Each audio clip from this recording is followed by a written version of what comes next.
নারদ সব বুঝলেন যে এত রাধারানী আমার প্রভুর দর্শন না করে তো জগতে কোনো কিছু সে দর্শন করবে না। আপনার সকালটা শুরু হবে প্রভুকে দর্শন করে। নিয়ে যান এই ভাগবত থেকে, গীতা থেকে শিক্ষা নিয়ে যান, লাইফস্টাইলটা একটু পরিবর্তন করুন। আর কত, জীবনের অর্ধেক অনেকের চলে গেছে, অনেকের 5 ভাগের 4 ভাগ চলে গেছে, অনেকের 3 ভাগ চলে গেছে। আর কত, একটা সময় তো গিয়ে দাঁড়াতে হবে বাবা কাঠগড়ায়। কি জবাব দেব, কি নিয়ে যাব পার ঘাটে, ভবের ঘাটে দাঁড়াবো, ওই দিন তো করি ছাড়া নৌকায় তোলা হবে না।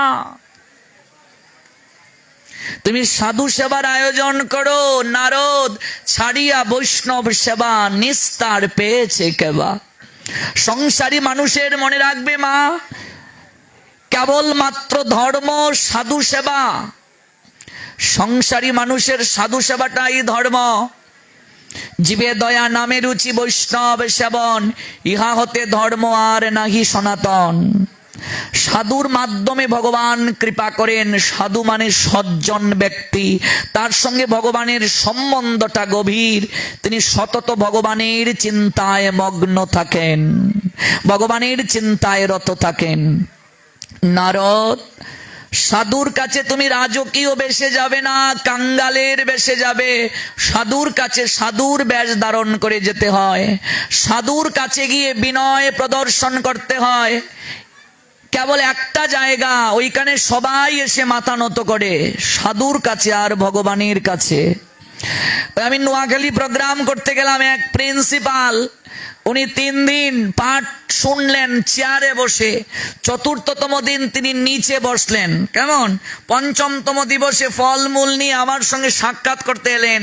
এসে প্রণাম দিয়ে বললেন, বাবা আপনার এই 4 দিন আমি পাঠ শুনলাম, আমার পরিচয় আমি দিতে চাইনি, কিন্তু আমি দিচ্ছি, একটা শিক্ষা পেয়েছি, এটা আপনাকে জানানোর জন্য। আমি বললাম বলুন।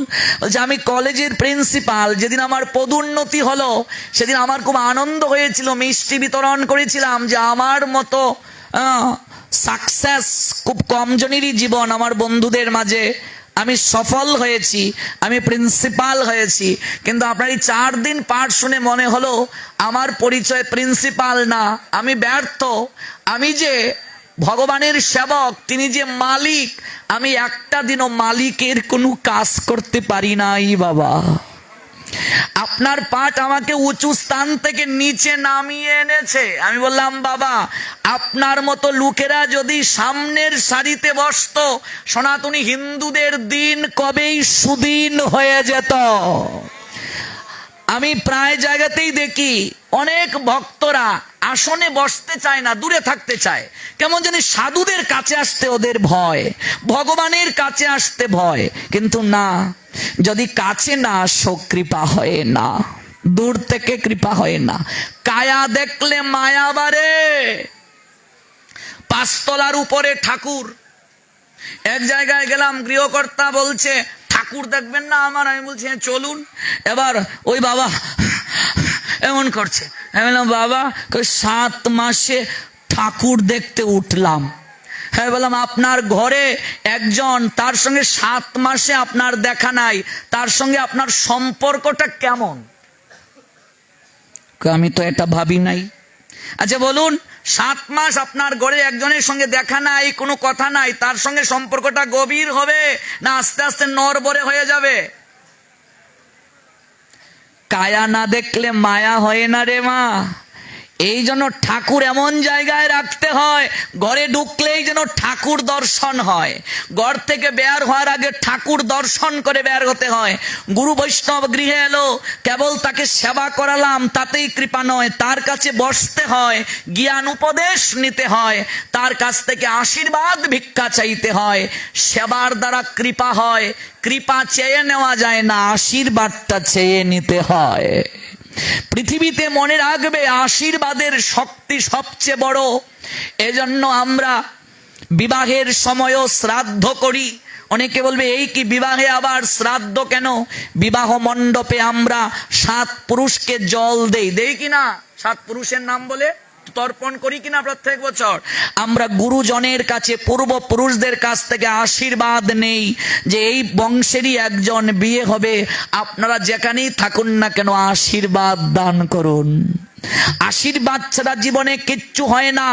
এই জন্য গুরু বৈষ্ণবের কাছে বসতে হয়, তার মুখে হরি কথা শুনতে হয়। সতত তিনি ভগবানের দিব্য নাম করেন, কীর্তন করেন। ছাড়িয়া বৈষ্ণব সেবা, নিস্তার পেয়েছে কেবা। সেবা দুই প্রকার, একটা বপু সেবা আর একটা বাণী সেবা। বপু সেবা মানে শরীরগত সেবা, গুরুদেবকে স্নান করিয়ে দেওয়া, তাকে প্রসাদ দেওয়া, তার বস্ত্র আদি পরিষ্কার করে দেওয়া, এটা বপু সেবা। বাণী সেবা কি? বাণী সেবা হলো তার আদর্শকে পালন, তার মুখনিসৃত কথাকে, বাণীকে গ্রহণ করা, সৎ ব্যবহার করা, এটা হলো বাণী সেবা। সংসারী মানুষ ওরা সাধু সেবা করবে। একটা পশুকে সেবা না করিয়ে, একজন সাধুকে সেবা না করে সংসারী মানুষ আহার করবে না। প্রতিদিন সাধু যদি না পায় তাহলে করণীয় কি?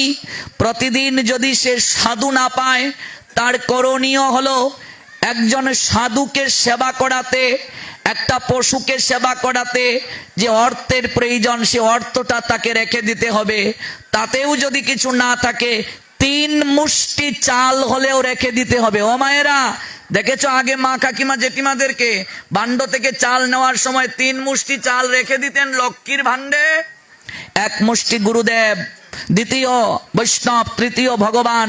গুরু বৈষ্ণব ভগবান, তিনের শরণ, তিনের শরণে হয় সর্ববিঘ্ন বিমোচন। গৌর প্রেমানন্দে। গুরু বৈষ্ণব ভগবানের সেবা। আমি প্রতিদিন বুক দিচ্ছি না, ভগবানকে না দিয়ে খাচ্ছি, মানে চুরি করে খাচ্ছি। এই জন্য আমি এটা রেখে দিলাম, মাস শেষে বা 6 মাস শেষে, বছর শেষে অন্তত প্রকৃত সাধুকে আমার গৃহে এনে সেবা করাতে হবে। নতুবা যে মন্দিরে ভগবানের সেবা হয় প্রতিদিন, ওইখানে পাঠিয়ে দিতে হবে। আর যে মন্দিরে গুমাতার সেবা হয়, পশুর মাঝে উৎকৃষ্ট গুমাতার সেবা, ওই গুমাতার সেবার জন্য খড়কুটা দিতে হবে। এটা সংসারী মানুষের কর্তব্য, এটা সংসারী মানুষের দায়িত্ব। বৃষভানু রাজাকে বললেন, শোনো রাজন, তুমি রাজবেশ ধারণ করে যাবে না, সাধুর কাছে সাধুর বেশ ধারণ করে যাবে। এই জন্য ভাগবতে যাওয়ারও আলাদা পোশাক আছে। মায়েরা বিয়ে বাড়িতে যখন যায় সুন্দর একটা শাড়ি পরে কিনা? অবশ্যই পরাও দরকার। বাইরে বের হবেন, ভালো শাড়ি তো পরবেন। 10-15টা শাড়ি যদি বাহিরে যাওয়ার জন্য থাকে, অন্তত 5টা শাড়ি হলেও ভাগবত কিংবা কীর্তনে যাওয়ার জন্য কিনে রাখুন। সাধু সঙ্গে যাওয়ার শাড়িটা কি? সাদার মাঝে লাল পাইর, ভালো করে জেনে যাও। সাদার মাঝে লাল পার, সাদার মাঝে লাল, এটা লাল জল ছাপ হতে পারে, লাল কাজ হতে পারে, নকশা হতে পারে, কিন্তু সাদার লাল। এটা হলো কীর্তনে যাওয়ার, ভাগবত পাঠে যাওয়ার, সাধু সঙ্গে যাওয়ার শাড়ি। তাহলে আমি বিবাহে যাব, 5-7টা শাড়ি তা আছে, ভালো জায়গায় যাব শাড়ি আছে, কীর্তনে যাব, ভাগবতে যাব, সেখানেও আমার কয়েকটা শাড়ি দরকার। আপনার মেয়েটা প্রতিদিন কোন পোশাক পরে এই নিয়ে আমার কথা নাই, কিন্তু আপনার মা হিসেবে বলা কর্তব্য, দায়িত্ব। আপনার মেয়েটা অঞ্জলি দিতে যাবে পূজাতে, আপনি বলবেন, মা শাড়িটা পরে যাও, অঞ্জলি দিয়ে আসো। এটা হলো আপনার দায়িত্ব। আপনার ছেলে হাফ কোয়ার্টার, 3 কোয়ার্টার না 2 কোয়ার্টার বাড়িতে পরে এই নিয়ে আমার কথা নাই। আপনার ছেলেটা অঞ্জলি দিতে যাবে, আপনার দায়িত্ব বলা, ধুতিটা পরে অঞ্জলি দাও। সবসময় আপনি ধুতি পরবেন আমি তা বলছি না, কিন্তু আপনি গুরু মন্ত্র জপ করবেন, প্যান্ট পরলে হবে? ধুতি পরতে হবে। আপনি ভাগবত পড়ে যদি সুযোগ পান, ধুতিটা পরে যান। মনে রাখবেন, যারা দীক্ষিত ব্যক্তি এখানে, ত্রিসন্ধ্যা যারা প্রতিদিন করে না, অনেকেই আছে করে না, আমি দেখতে পাচ্ছি, সাধুরা দেখলেই বুঝতে পারে। ত্রিসন্ধ্যা 3 বেলা যারা করে না, দীক্ষা নেওয়ার পর মন্ত্রের যারা অসৎ ব্যবহার করে, সৎ ব্যবহার যারা করে না, এই মন্ত্রই মনে রাখবে সর্প হয়ে তাদেরকে বিষ দান করবে। ভালো করে জেনে যান, মন্ত্রের শক্তি আছে। ত্রিসন্ধ্যা মানে 3 বেলা প্রার্থনা। প্রত্যেকটা ধর্মের অনুসারীদেরই প্রার্থনা আছে কি নেই? আমাদের 3 বেলা প্রার্থনা। আপনি সব সময় পারেন না পারেন, ত্রিসন্ধ্যাটা আপনাকে করতে হবে। প্রাতকালে প্রার্থনা কখন? সূর্য উদয়ের আগের 24 মিনিট, সূর্য উদয়ের পরের 24, 48 মিনিটের মাঝে আপনাকে সকালবেলার প্রার্থনা করতে হবে। দুপুর বেলার প্রার্থনা 12টা বাজার আগের 24 মিনিট, 12টা বাজার পরের 24, 48 মিনিটের মাঝে আপনাকে প্রার্থনা করতে হবে। যেখানে যে অবস্থায় থাকবেন ওই অবস্থাতেই আপনি মন্ত্র স্নান করে আপনি প্রার্থনা করবেন। আর যদি বাড়িতে থাকেন তাহলে তো আপনি শুদ্ধ বসন পরে করবেন। এমন আপনি গাড়িতে আছেন, কি করবেন? সুযোগ নেই, সময় হয়ে গেছে, আপনি শ্রী বিষ্ণু শ্রী বিষ্ণু 3 বার বলে জল ছিটিয়ে দিন আর মনে মনে মন্ত্রটা ধ্যান করে নিন। যেখানে যে অবস্থায় থাকবেন, যেমন ধার্মিক মুসলমানেরা যেখানে যে অবস্থায় থাকে অজু করে রুমাল পেতে নামাজ পড়ে নেয়, কেমন? যেখানে যে অবস্থায়, সময়কে গুরুত্ব দিতে হবে। সন্ধ্যাবেলার প্রার্থনাটা হলো সূর্য অস্ত যাওয়ার আগের 24 মিনিট, সূর্য অস্ত যাওয়ার পরের 24 মিনিট, এই 48 মিনিটের মাঝে আপনাকে সন্ধ্যাবেলার প্রার্থনা করতে হবে। এই হলো ত্রিসন্ধ্যা। একটা বীজ দিয়েছেন গুরুদেব। ওই কুন্তী মন্ত্র প্রাপ্তির পর মন্ত্রের সঠিক ব্যবহার করে নাই, অবহেলা করেছিল। কুন্তীর জীবনটা দুঃখে ভরে গিয়েছিল কিনা? মন্ত্র পেয়ে যারা মন্ত্রের সঠিক ব্যবহার করে না ওদের জীবন দুঃখে ভরে যায়।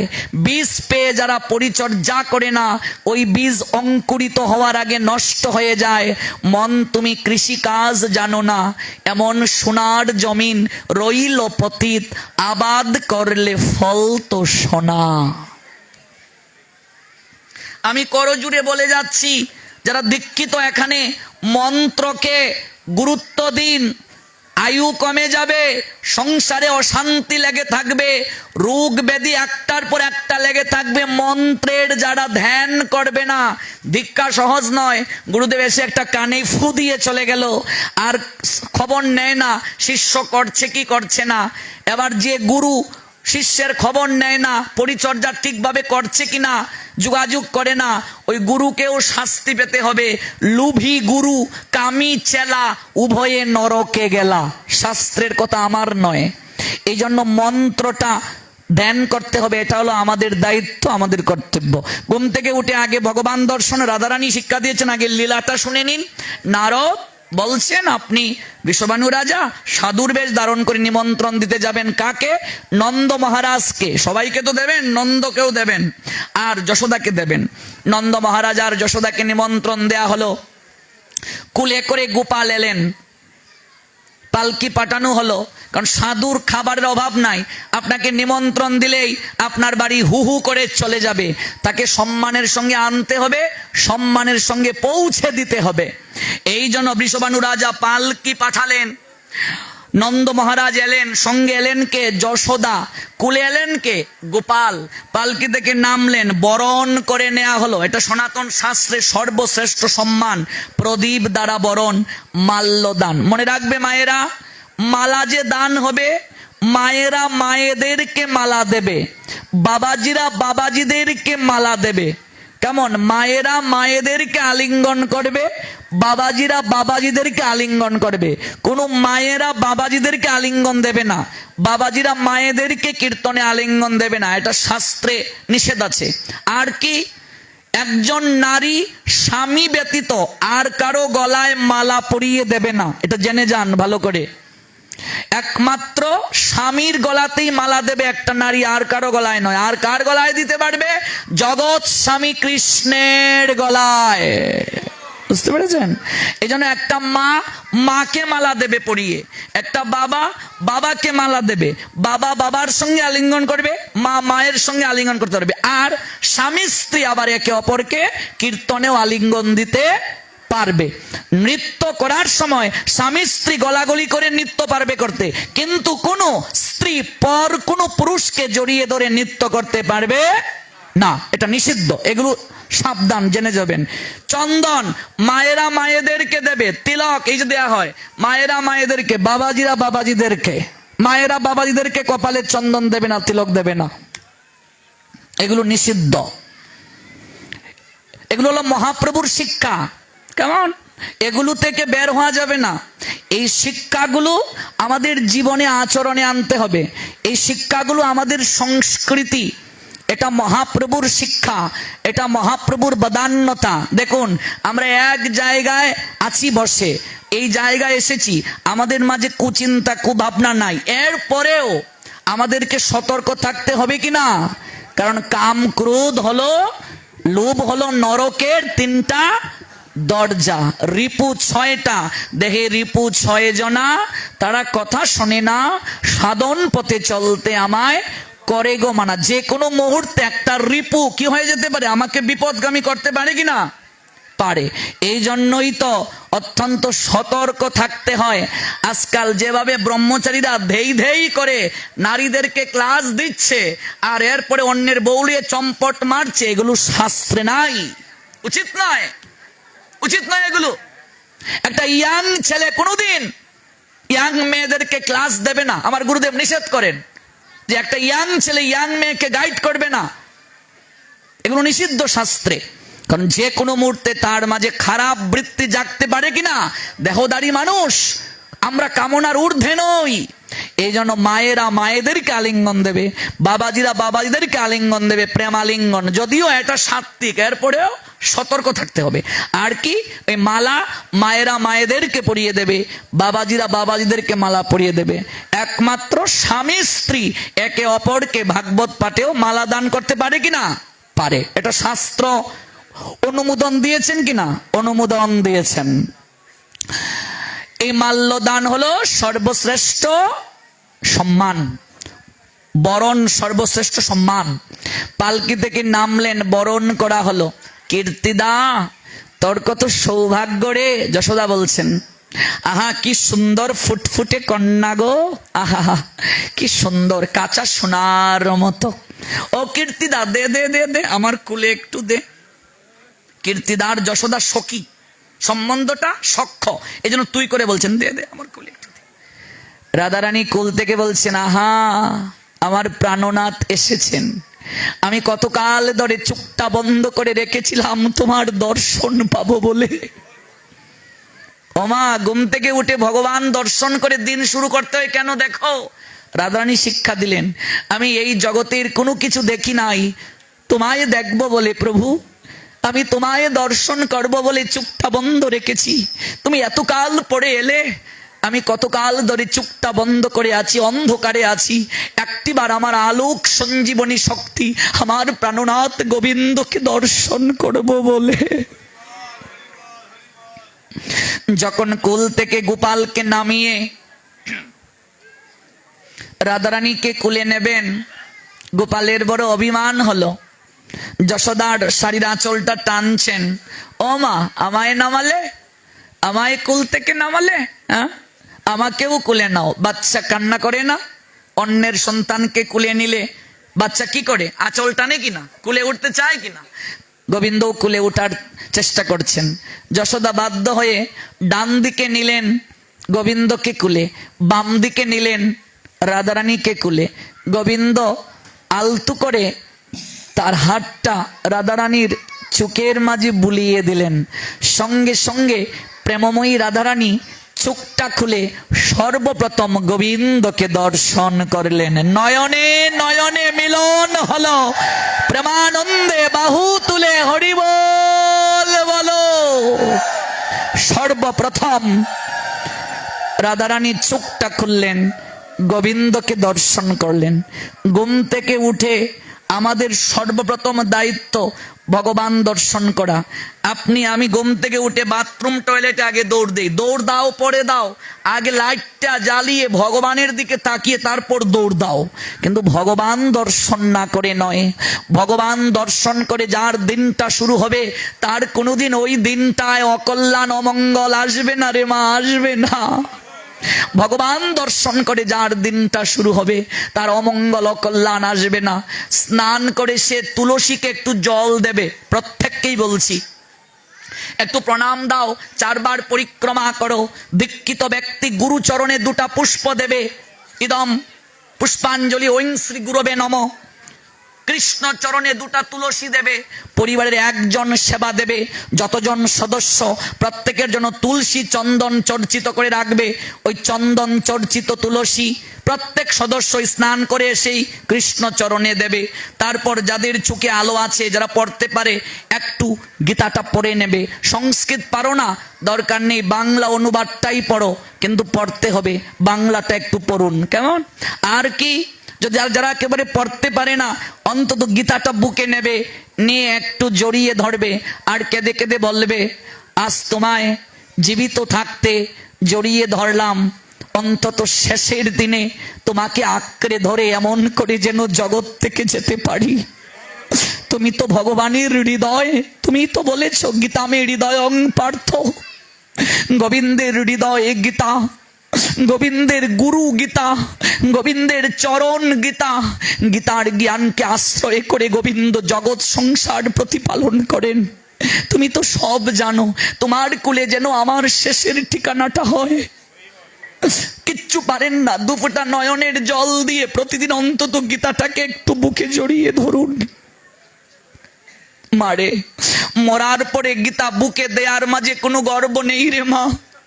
এই সময় তো আমাদের চেতনা থাকে না, হরিনাম করলে ও কানে যায় না। তাই জীবিত থাকতে একটু হরিনাম করুন, একটু গীতাকে বুকে জড়িয়ে ধরুন। নিন্দা করবেন না, সমালোচনা কারো করবেন না, ভক্তি নষ্ট হয়ে যাবে। আপনি পারছেন না, যারা ভগবানকে ভালোবাসে, ভগবানকে যারা মন দিয়েছে, অন্তত তাদেরকে একটু যত্ন করুন, তাদেরকে একটু সমর্থন দিন, সহযোগিতা করুন, তাতেও আপনার মঙ্গল হয়ে যাবে।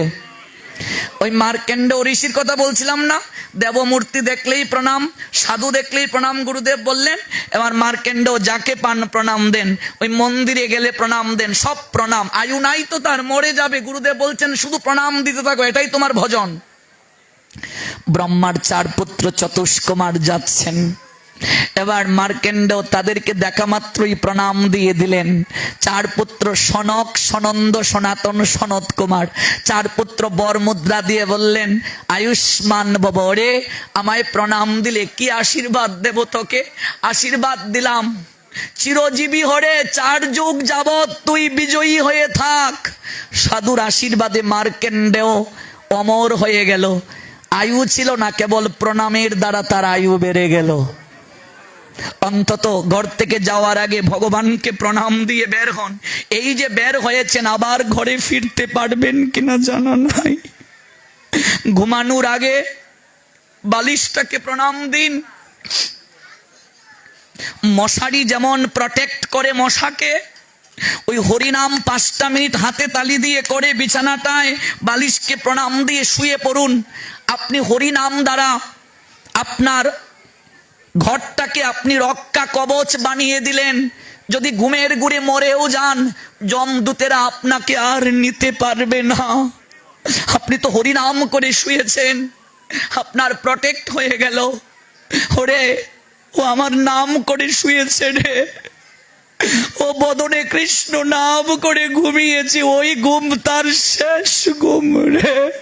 যা যা যা, রথ নিয়ে ভগবান বলবেন দুধদেরকে, যা যা যা, ওরে রথ নিয়ে আমার কাছে নিয়ে আয় রে।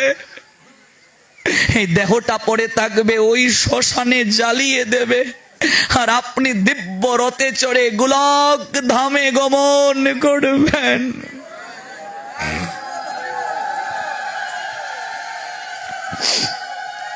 এর থেকে বেশি করতে পারবো না।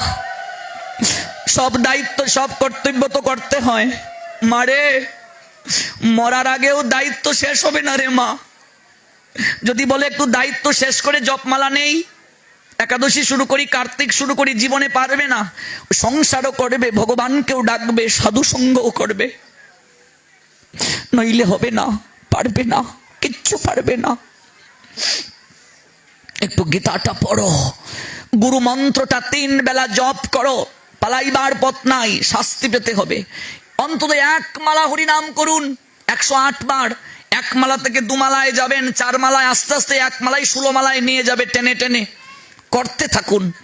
দৌড়টা কচ্ছপের মতো দিন, সময় থাকতে দিন, সময় হারিয়ে বেলা গড়িয়ে খরগোশের মতো দৌড় দিলেও গন্তব্যে যেতে পারবেন না।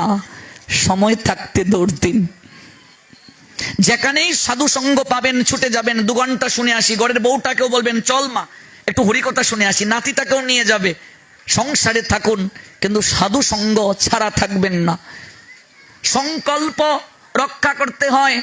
এটা সংকল্প করে যান আজ যে আজকের ভাগবত পাঠ থেকে আমি একটা কুঅভ্যাস ছাড়বো। দেখবেন এইভাবে ভাগবত শুনতে শুনতে আপনি পরিবর্তন হয়ে যাবেন। শ্রীবাসের সংকল্প ছিল হরিনাম, এটাই শুরু করেছিলাম পাঠটা। আপনাদেরও সংকল্প যে হরিনাম করবই। সারা বাংলায় প্রোগ্রাম বন্ধ, কিন্তু আপনারা সংকল্প করেছেন, মহাপ্রভু আপনাদের করাচ্ছেন। শ্রীবাসের পুত্র মরে গেল, তিনি কীর্তন বন্ধ করেছিলেন?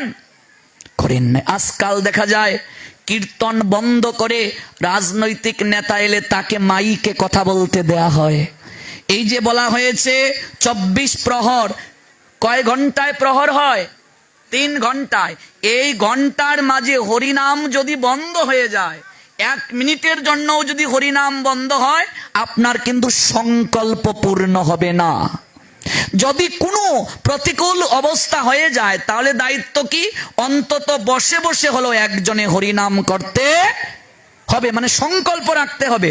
অর্থাৎ সুর দিয়ে গাওয়া যাচ্ছে না, আমি 24 পর সংকল্প করছি, কীর্তন যারা করবে তারা এখানে বসে বসে হরে কৃষ্ণ কৃষ্ণ কৃষ্ণ এভাবে করতেই হবে। এটা নিয়ম, মনে রাখবেন। আজকাল হিন্দুদের এই শাস্ত্রীয় বিধানগুলো অনেকে জানে না, অনেকে বুঝে না, অনেকে উপলব্ধি করে না। এই জন্য যজ্ঞ করছে, ধর্ম পালন করছে, কল্যাণ হচ্ছে না। তত্ত্ব জানে না তো। তত্ত্বটা কি? জন্ম কর্ম চমে দিব্যম এবং ইয়া ব্যক্তি তত্ত্বত ত্যক্তা দেহম পুনর্জন্ম নয়েতি মামেতি ষোর্জুন। আমার জন্ম কর্ম লীলা তত্ত্বগতভাবে জানো, তাহলেই তোমার আসা যাওয়া বারণ হবে। আপনি সংকল্প নিলেন, সংকল্প আপনাকে পূরণ করতে হবে। আপনি সাড়ম্বরে পারছেন না, আপনি যেভাবে পারেন এভাবে হরে কৃষ্ণ কৃষ্ণ কৃষ্ণ হরে হরে, হরে রাম রাম রাম হরে হরে সংকল্প পূরণ করতে হবে। ছেলেটা মরে গেল, আনন্দ নাই। মহাপ্রভু অন্দর মহলে গেলেন, মালিনী বললেন আমার ছেলে মরে গেছে, তুমি কীর্তন করছো, আমায় মা বলে কে ডাকবে? প্রভু বললেন তাই কাঁদছো তুমি? হ্যাঁ, এই জগতে আয়ু শেষ হয়ে গেলে, যখন এই ভবের হাটে নাটকের অভিনয় শেষ হয়ে যায়, সবাইকে ফিরতে হয় মা। তুমি মানতে চাইছো না, তবে ছেলের মুখেই শোনো। দেখো ছেলে কি বলে।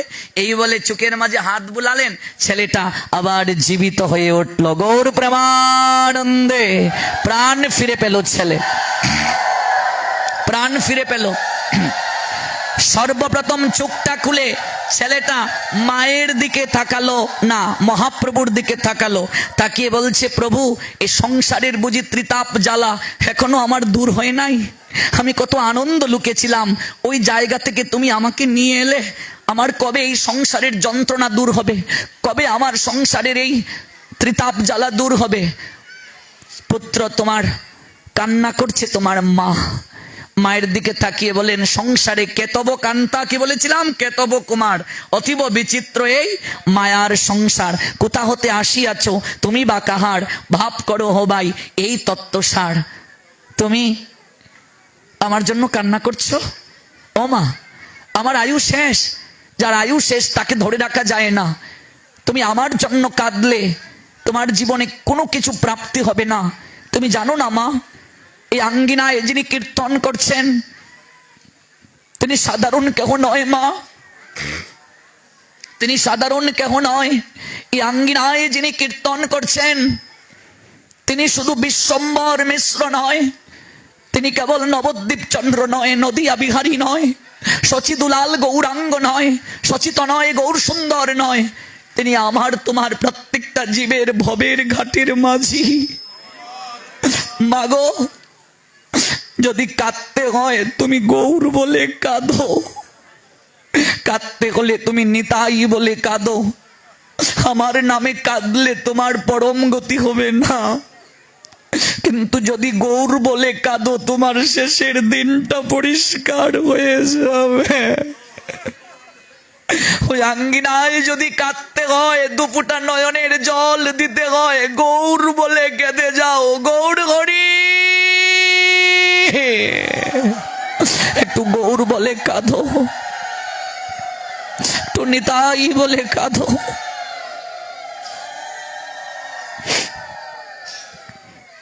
ছেলেটা মরে গেল, শ্রীবাস সংকল্প বন্ধ করেছিল? কীর্তন বন্ধ করেছিল? করে নাই, কীর্তন চলেছিল। এই হলো সংকল্প। এই সংকল্প বর্জন করা যাবে না। সাড়ম্বরে না হতে পারে, নিয়ম রাখতে হবে। এটি নিয়ম। নিয়ম ছাড়া ধর্ম যাজন কল্যাণ বয়ে আনে না। নিয়ম ছাড়া ধর্ম যাজন মানুষকে অগ্রগতি করতে পারে না। কলিতে 5টা নিয়ম মনে রাখবে মায়েরা। 5টা জিনিস নিষিদ্ধ কলিযুগে। 5টা নিয়ম মানতে হবে।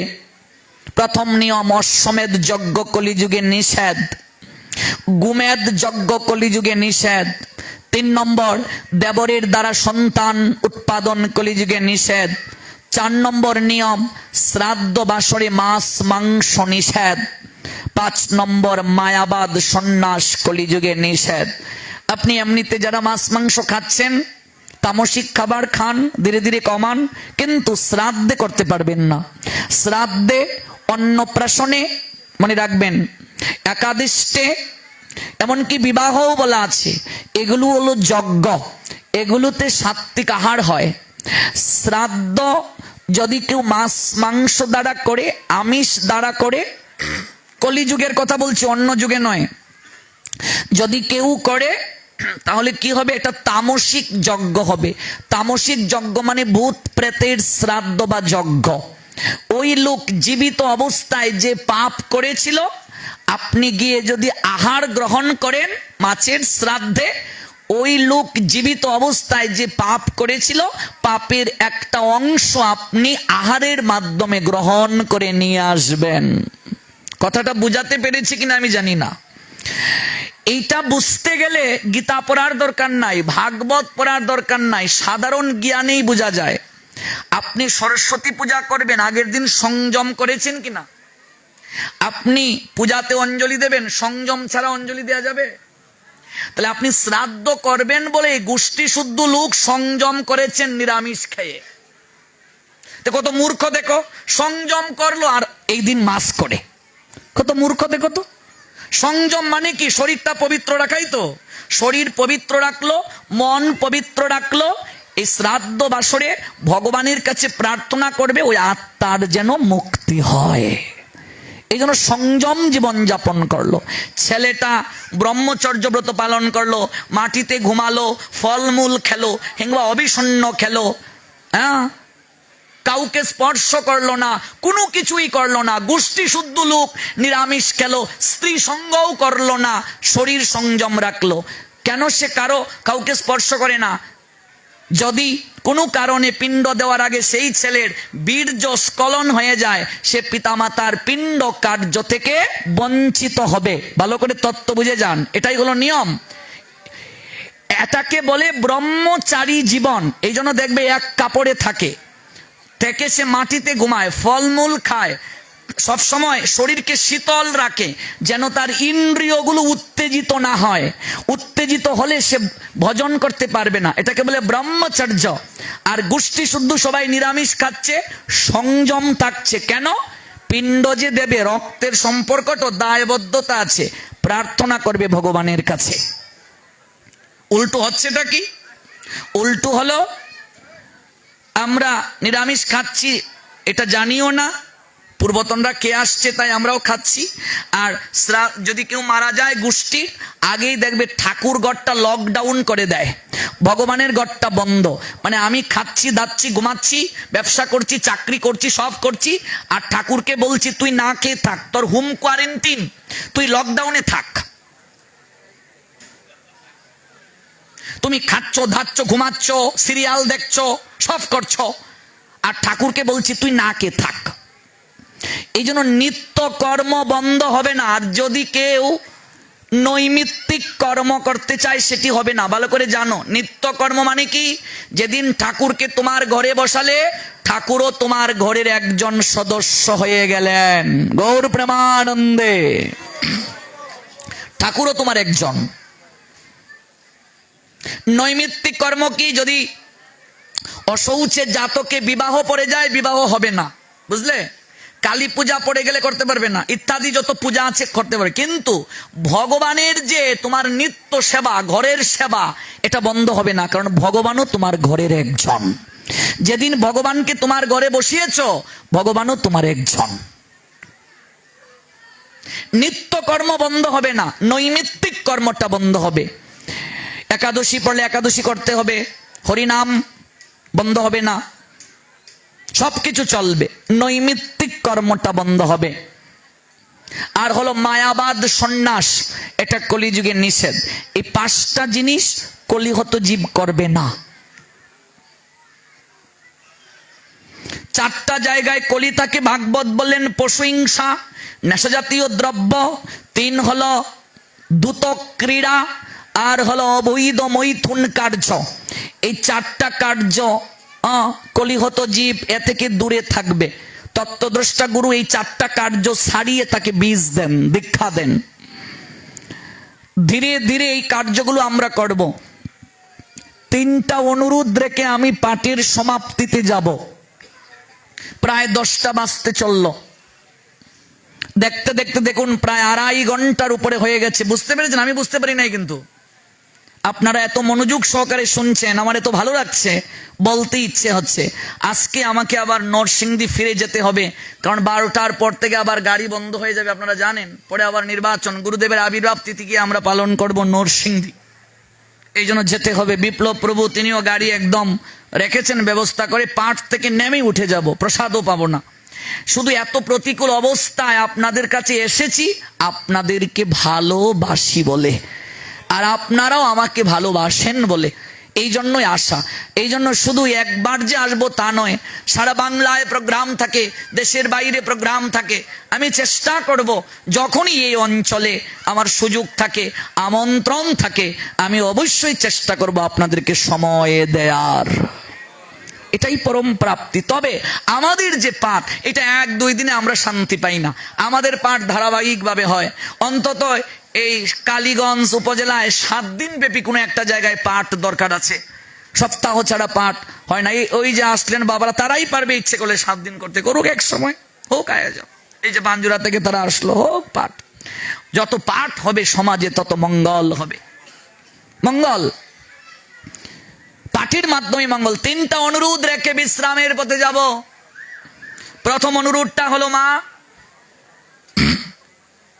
ঘুম থেকে উঠে স্নান করে তুলসীতে জল না দিয়ে, গুরু মন্ত্র ধ্যান না করে, একটু গীতার একটা শ্লোক, সংস্কৃত পারো না, বাংলা অনুবাদ করে, অন্তত 108 বার হরিনাম করে তারপর সকালে আহার গ্রহণ করবে।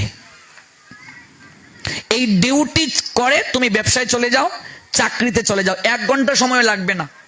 24 ঘন্টার মাঝে 1টা ঘন্টা সময় যদি কেউ ভগবানকে না দেয়, তার কি শেষের দিনে ভগবান তাকে দেখার সময় থাকবে? ভগবানের। আমরা বাজারে যাই, টাটকা শাকসবজি কিনি, ঠিক কিনা? টাটকা ফলটা আমরা বাজার থেকে কিনি, মালা কিনবো, গিয়ে বললাম এই টাটকা ফুলের মালাটা দাও। ভগবান বলছেন, ওরে তুই আমার জন্য টাটকা ফুল আনলে, টাটকা ফল আনলে, টাটকা শাকসবজি আনলে, আর আমি তো এগুলো গীতায় আমি চাইনি রে। আমি বলেছি তোর টাটকা মনটা আমায় দে, তুই সব দিলে টাটকা, আর তুই এলে আমার কাছে বাসি হয়ে। গৌর প্রেমানন্দে। বুঝলে বাবা? বাসি মানে কি? বৃদ্ধ। যখন কেউ ভালোবাসে না, দাঁতটাও নড়বড়ে করে গেল, তখন গোবিন্দ তুমি ছাড়া আমার আর কেউ নাই। কি গো মা, পাঠে যাবে না? যাইতাম রে বাবা, নিচে নু বইতে পারি না, কোমরের বেদ নাই, টুল লইয়া যাও মা। ও সবাই বইব নিচে, টুলো বইতাম, কেমন লাগে? যৌবন হারালে ভজন হয় না, সব নিয়ে যাও টাটকা, নিজে যাও বাসি হয়ে। ভগবান বললেন, সংসারে যখন কেউ ভালোবাসে না, গোবিন্দের কাছে গিয়ে বলি, গোবিন্দ তুমি ছাড়া আমার আর কেউ নাই। গোবিন্দ বলে, ওরে যখন তোর ডাকার সময় ছিল তখন বললে সময় নাই, সময় নাই। আজকে জগতে সবার কাছে তুই মূল্যহীন, অপদার্থ, কেউ তোকে ভালোবাসে না। আজকে আমার কাছে এসেছিস, আজকে তোকেও দেখার আমার সময় নাই। কান্দে পুঁতে দুধ পায়, অর্থ হলো না কাঁদলে না ডাকলে ভগবান কৃপা করে না। এটা আমার প্রথম অনুরোধ। ডিউটিটা করে আপনি ব্যবসায় চলে যান, চাকরিতে চলে যান, সব জায়গায় যান, চলে মঙ্গল হবে। দ্বিতীয় অনুরোধ, একাদশী ব্রতটা নিষ্ঠা সহকারে করুন। দশমী যুক্ত একাদশী করবেন না, কেমন? আর একাদশী সূর্য সিদ্ধান্ত, যেটা গোস্বামী মত, এটা পালন করবেন। 8 বছর বয়স থেকে 80 বছর বয়স পর্যন্ত, 8 বছর হয়ে গেলে বাপ মার দায়িত্ব সন্তানকে বলা, ওই ব্রতটা পালনের জন্য উৎসাহী দেওয়া। কাত্যায়ন স্মৃতি বললেন, সদবা বিধবা বলে কিছু নাই, কুমারী কুমার বলে কিছু নাই, 8 হয়ে গেলেই ব্রত শুরু করতে হবে। তৃতীয় অনুরোধ, যেখানেই শুনবেন গীতার কথা হচ্ছে, ভাগবতের হচ্ছে আলোচনা, একটু যাবেন, একটু প্রণাম দেবেন, একটু শ্রবণ করবেন। যাওয়ার আগে অন্তত একটু ধুলিকণা গায়ে মেখে ওই জায়গা থেকে যাবেন। ওই ধুলিকণা মাখতে মাখতে কবে যে আপনার জীবনে একজন প্রকৃত বৈষ্ণবের চরণ ধুলিকণা মাখা হয়ে যাবে। ওই ধুলিকণা মাখতে মাখতে কবে যে আপনার প্রেমময়ী শ্রীমতী রাধারানী তথা গোবিন্দের ধুলিকণা মাখা হয়ে যাবে, আপনি নিজেও জানবেন না। ধুলা মাকড়ে আনন্দ হয়ে, ওই না ব্রজের ধুলা, ধুলা তো নয়, ধুলা তো নয়, গুপির পদ রেণু, সেই ধুলা মাখিয়া গেল নন্দের ছেলে কানু। গুপির পদের ধুলা যদি পড়ে পাপীর গায়ে, নাচিতে নাচিতে পাপী বৈকুণ্ঠেতে যায়। গৌর প্রেমানন্দে ধুলা মাকড়ে আনন্দ হয়ে, ওই না ব্রজের ধুলা।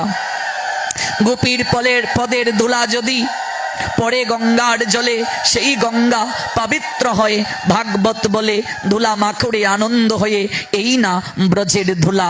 কারণ যেখানে ভগবানের গুণকীর্তন হয়, যেখানে ভগবানের কথা কীর্তন হয়, সেই জায়গায় স্বয়ং ভগবান প্রেমময়ী রাধা রানীকে নিয়ে আসেন।